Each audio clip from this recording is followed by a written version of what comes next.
మందులకు ఇస్తే గౌరవ ముఖ్యమంత్రి గారు. స్పీకర్ సార్, మాజీ మంత్రి గారి వాదన, వారి ఆక్రోశం, వారి ఆవేదన చూస్తుంటే ఆల్రెడీ చెర్లపల్లి జైల్లో ఉన్నట్టుగా ఉంది అధ్యక్ష. ఎందుకంటే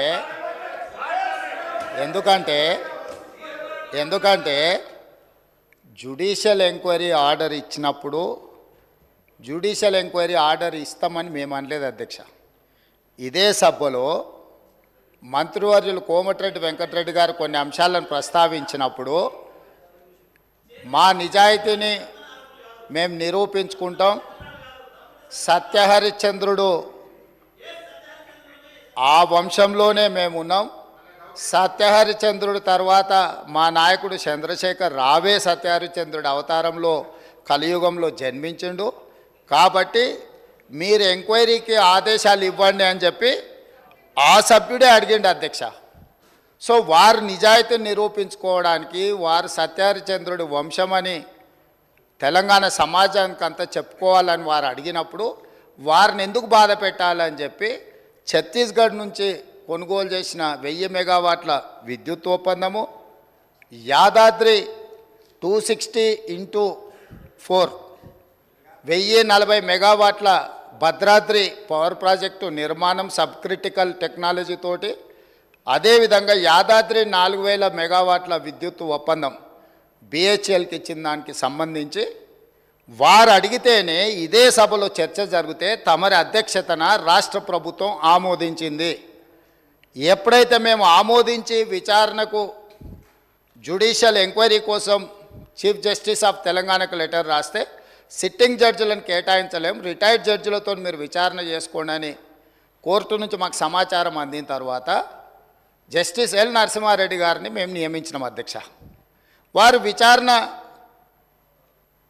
క్రొనలాజికల్గా చేసుకుంటూ సంబంధిత శాఖ మంత్రికి ఆనాడు, సంబంధిత ఆనాటి ముఖ్యమంత్రికి మీరందరూ కూడా మీరు నిజాయితీ పరులు సత్యహరిశ్చంద్రులు అన్నారు కదా, కమిషన్ దగ్గరకు వచ్చి మీ వివరాలు ఇవ్వండి అని అడిగినారు అధ్యక్ష. అంటే ఒక కమిషన్ వేసిన తర్వాత కమిషన్ విచారణ చేసేటప్పుడు, కమిషన్ సమన్ చేసినప్పుడు బాధ్యత గల పౌరుడిగా, ప్రజాప్రతినిధిగా అక్కడికి వెళ్ళి తమ వాదనను, ఇక్కడ ఏదైతే వాదన వినిపించాలనుకున్నారో ఆ విచారణ కమిషన్ ముందర వెళ్ళి వీరు వాదన వినిపించి ఉంటే నిజంగానే వాళ్ళ నిజాయితీ అంతా బయటకు వచ్చి ఉండేది కదా అధ్యక్ష. అక్కడికి వెళ్ళకుండా ఆ కమిషనే వద్దు, ఆ వ్యక్తే వద్దు, ఇవన్నీ వద్దని వాళ్ళే కోర్టుకు వెళ్ళిండ్రు. హైకోర్టు వాళ్ళ వాదనను తిరస్కరించింది. సుప్రీంకోర్టుకు వెళ్ళిండ్రు. సుప్రీంకోర్టు ఏమన్నది, విచారణ కొనసాగించాల్సిందే, విచారణని మీరు క్వాష్ చేయమని అడిగింది, అది కుదరదు, కాకపోతే మీకు అభ్యంతరం వల్ల ఆ కమిషన్ చైర్మన్గా వ్యవహరిస్తున్న వ్యక్తి పట్ల మీకు ఏమైనా అభ్యంతరాలు ఉంటే వ్యక్తిని మారుస్తున్నాము అని చెప్పి సుప్రీంకోర్టు మార్చడానికి ప్రభుత్వాన్ని కూడా అడిగింది. మీ ఆలోచన ఏందని? మాకేం ఆలోచన లేదు, ఏ వ్యక్తిని వేసినా సరే విచారణ జరగాలన్నదే ప్రభుత్వం ఆలోచన. ఖచ్చితంగా మా కోర్టు అడిగితే మేము మంచిది మారుస్తాము అని చెప్పి ఒప్పుకున్నాము. వారు కోరుకుంటున్నారు కాబట్టి ఈరోజు సాయంత్రానికల్లా ఎవరిని వేయాలో ఆ విచారణ కమిషన్కు కొత్త చైర్మన్ కూడా ఈరోజు సాయంత్రం నియమిస్తాం అధ్యక్ష. ఇక రెండవ పాయింట్, వాళ్ళేదో తెలంగాణకు విద్యుత్ వెలుగులు తెచ్చినట్టు, తద్వారా తెలంగాణ అంతా దగదగ మెరిసిపోతున్నట్టు ఇంకెంతకాలం ఊదరగొడతారు అధ్యక్ష. ఈ తెలంగాణ రాష్ట్రం, ఉమ్మడి రాష్ట్రంలో హైదరాబాద్ నగరంలో పెట్టుబడులు తీసుకురావాలని, ఈ పెట్టుబడుల ద్వారా ఈ ఆనాటి ఉమ్మడి రాష్ట్రానికి ఆదాయం పెరగాలని చంద్రబాబు నాయుడు గారు ముఖ్యమంత్రిగా ఉన్నప్పుడు 24 గంటల విద్యుత్తు ఇవ్వాలి ఈ ప్రాంతంలో అని ఒక నిర్ణయం తీసుకున్నారు. డాక్టర్ వైఎస్ రాజశేఖర రెడ్డి గారు వచ్చిన తర్వాత దాన్ని ఇంకా విస్తరించి ఐటీ కంపెనీలకు కానీ హైదరాబాదు నగరానికి కానీ ఒక్క క్షణం కూడా విద్యుత్ కోతలు ఉండడానికి వీల్లేదు అని ఆనాడు తీసుకున్న నిర్ణయాల వల్ల నిరంతర విద్యుత్తు సరఫరా జరగడం వల్ల ఐటీ కంపెనీలు, ఫార్మా కంపెనీలు, hotel industry, food industry, sports అన్నీ నగరానికి వచ్చి ఈ నగరంలో ఒక అంతర్జాతీయ ఎయిర్పోర్టు, ఒక ఔటర్ రింగ్ రోడ్డు, హైటెక్ సిటీలు రావడం వల్ల హైదరాబాద్ నగరం విశ్వనగరంగా అవతరించి ఈనాడు తెలంగాణ రాష్ట్రానికి వస్తున్న ఆదాయంలో అత్యధిక భాగము ఆనాడు కాంగ్రెస్ పార్టీ యూపీఏ 1 యూపీఏ 2లో తీసుకున్న నిర్ణయాల వల్ల ఈ నగరానికి ఆదాయం పెరిగింది. కానీ రాష్ట్ర విభజన జరిగినప్పుడు విభజన నియమావళి ప్రకారం ఆస్తులు అప్పులు జనాభా దామాష ప్రకారం పంచుకోవడానికి చట్టంలో అవకాశం ఉంది అధ్యక్ష. దాని ప్రకారమే 42% జనాభా ఉన్న తెలంగాణకు 42% అప్పులు, అదేవిధంగా 58% జనాభా ఉన్న ఆంధ్రప్రదేశ్కి 58% అప్పులు ఆస్తులు పంపకాలు జరిగినాయి.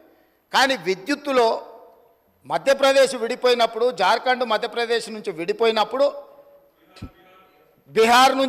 బీహార్ మధ్యప్రదేశ్ నుంచి కొంత ప్రాంతం విడిపోయినప్పుడు స్పష్టంగా ఛత్తీస్గఢ్, జార్ఖండ్ ఇవన్నీ రాష్ట్రాలు ఏర్పడినప్పుడు ఒక సమస్యను ఎదుర్కొన్నారు. ఆనాడు దిగ్విజయ్ సింగ్ గారు ముఖ్యమంత్రిగా ఉన్నప్పుడు చట్టంలో ఉన్న అంశం ఏంటంటే విద్యుత్తు ప్రాజెక్టులు ఏ ప్రాంతంలో విద్యుత్తు ఉత్పత్తి చేసే సామర్థ్యం ఉన్నదో అవి ఆ ప్రాంతానికే ఇచ్చేసే విధానం ఉంది చట్టంలో. తద్వారా ఆనాడు మధ్యప్రదేశ్ సీరియస్ పవర్ క్రైసిస్ని ఎదుర్కొన్నది. ఉత్పత్తి చేసేటివేమో కొత్తగా ఏర్పడ్డ రాష్ట్రానికి వెళ్ళిపోయినాయి. వినియోగం మొత్తం మధ్యప్రదేశ్లో ఉండడం వల్ల చాలా తీవ్రమైన విద్యుత్ సంక్షోభాన్ని ఎదుర్కొన్నది. అదే సందర్భంలో ఉమ్మడి రాష్ట్రంలో కిరణ్ కుమార్ రెడ్డి గారు కటెపుల పట్టుకొని మొత్తం ఇవన్నీ చెప్పిండు, విడిపోతే తెలంగాణ చీకటి అయిపోతుంది, ఎందుకంటే నియమావళి ఇట్లు ఉన్నది కాబట్టి ఇది అటు పోతుందని. అప్పుడు తక్షణమే తెలంగాణ ప్రాంతం నుంచి పార్లమెంట్ సభ్యులు ఇక్కడనే ఉన్నారు, పొన్నం ప్రభాకర్ గారు, రాజగోపాల్ రెడ్డి గారు, అదేవిధంగా వివేక్ గారు, వీళ్ళందరూ కలిసి నిజంగానే ఈ విధానం వల్ల తెలంగాణకు నష్టం జరుగుతుంది, ఈ ఉత్పత్తి చేసే సామర్థ్యం అంతా ఆంధ్రప్రదేశ్లో ఎక్కువ ఉంది, తెలంగాణలో తక్కువ ఉంది, అందుకే తెలంగాణ ఉద్యమం వచ్చింది కాబట్టి ఈ విధానంతో ముందుకు వెళ్తే తెలంగాణకు నిజంగానే చీకటి రోజులు వస్తాయి, దీన్ని సరిదిద్దాలి అని చెప్పి వీళ్ళందరూ కలిసి ఆనాడు కేంద్ర మంత్రి జైపాల్ రెడ్డి గారి దగ్గర వెళ్ళి కూర్చున్నారు అధ్యక్ష. జైపాల్ రెడ్డి గారు అప్పుడు అందరితో చర్చించి తెలంగాణలో విద్యుత్ రంగ నిపుణులతో మాట్లాడి ఏం చేస్తే బాగుంటుంది అని అంటే ఒక సవరణ తీసుకురావాలి. ఏంది? ఉత్పత్తి ప్రాతిపదికన విభజన జరగకూడదు, వినియోగం ప్రాతిపదికన విభజన జరిగినప్పుడు ఉమ్మడి రాష్ట్రంలో తెలంగాణ ప్రాంతానికి అత్యధికంగా ఏదైతే విద్యుత్ వినియోగం జరుగుతున్నదో వినియోగ ప్రాతిపదికన మనకు విభజన జరిగితే తెలంగాణకి ఎలాంటి ఇబ్బంది ఉండదు అని చెబితే హుటాహుటిన జైపాల్ రెడ్డి గారు సోనియా గాంధీ గారి దగ్గరికి, మన్మోహన్ సింగ్ గారి దగ్గరికి వెళ్ళి హైదరాబాద్తో కూడుకున్న తెలంగాణ రాష్ట్రం ఇచ్చిన మనం తెలంగాణకు విద్యుత్తు ఒకవేళ కొరత ఏర్పడితే తెలంగాణ రాష్ట్రం అభివృద్ధి కుంటుపడుతుంది, కుప్పగూలుతుంది అని చెప్పి జైపాల్ రెడ్డి గారు వెళ్ళి కన్విన్స్ చేసి రాష్ట్రం ఏర్పడిన తర్వాత స్పీకింగ్ ఆర్డర్ ఇప్పించండి అధ్యక్ష.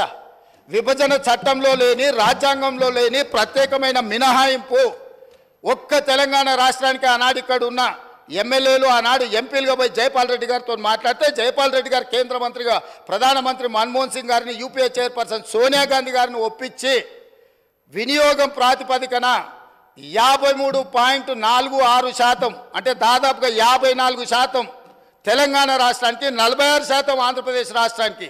వాస్తవంగా ఉత్పత్తి సామర్థ్యం ప్రకారం చూసుకుంటే 36% తెలంగాణలో ఉండే, 64% ఆంధ్రప్రదేశ్లో ఉండే.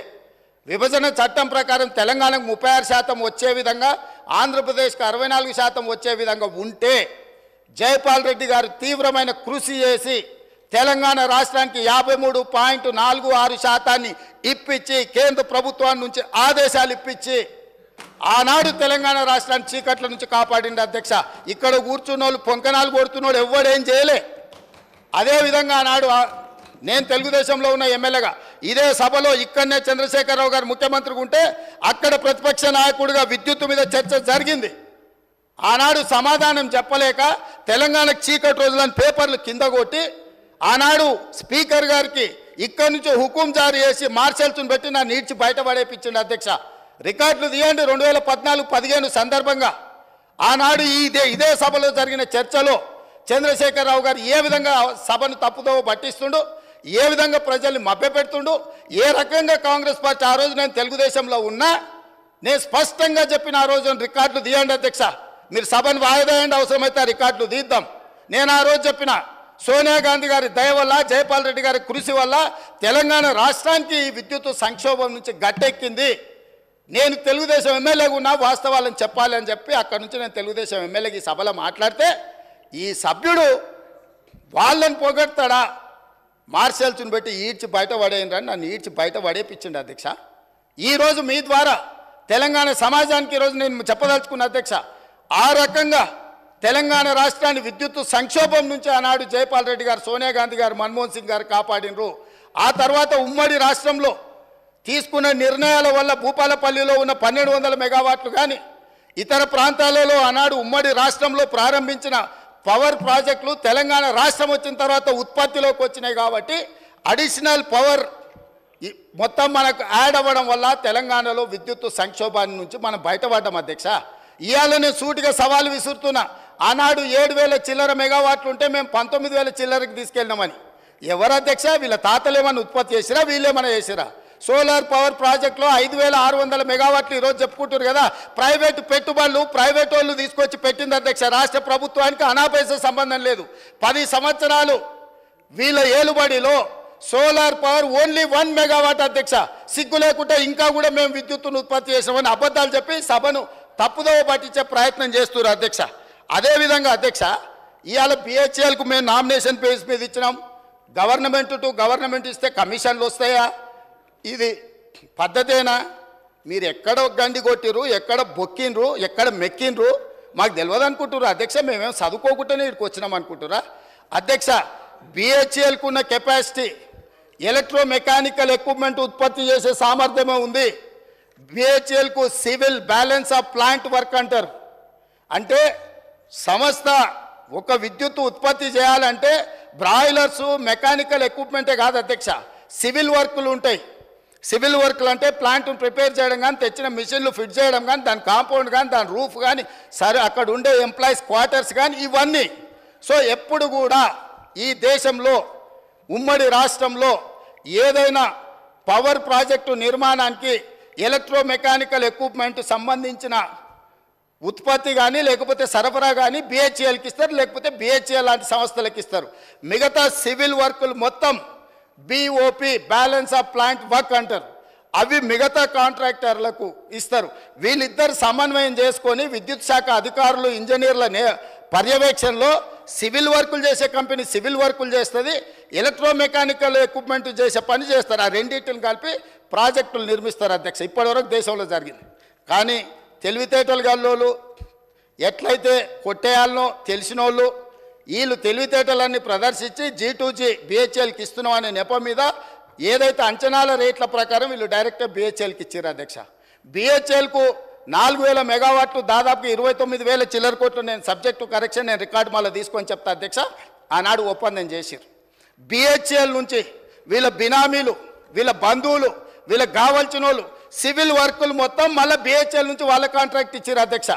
ఈరోజు విచారణకి ఇస్తే ఎందుకు గుండెలు బాదుకుంటారు అధ్యక్ష? ఉన్నదంతా బిహెచ్ఎల్కి అయితే కేంద్ర ప్రభుత్వము సంస్థకే ఇచ్చినప్పుడు బాధ ఎందుకు పడుతున్నారు అధ్యక్ష? కోర్టుకి ఎందుకు పోయినరు? విచారణ జరగొద్దని ఎందుకు అంటున్నారు? ఎందుకు పొడ పేపర్లు పెడుతున్నారు? ఈరోజు బిహెచ్ఎల్ నుంచి సివిల్ వర్కులు మొత్తము ప్రైవేట్ కాంట్రాక్టర్లకు వీళ్ళ బినామీలకు ఇచ్చిండ్రు. 1,000 కోట్ల రూపాయలు ఒప్పందాలు జరిగినాయి. అందులో ఫ్రాడ్ జరిగింది.